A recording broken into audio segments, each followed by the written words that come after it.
నర్సరీకి వెళ్ళి పూల చెట్లు కొన్నామండి. పెద్ద మందారం చక్కగా దొరికింది. ఇది రోజ్మేరీ చెట్టు అండి.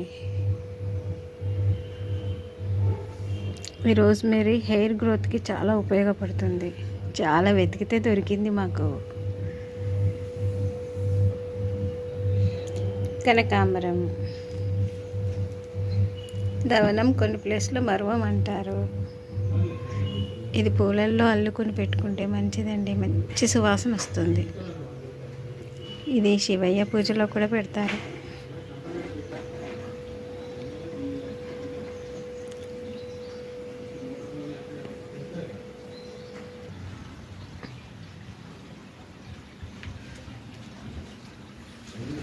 ఇది మునగ చెట్టు అండి.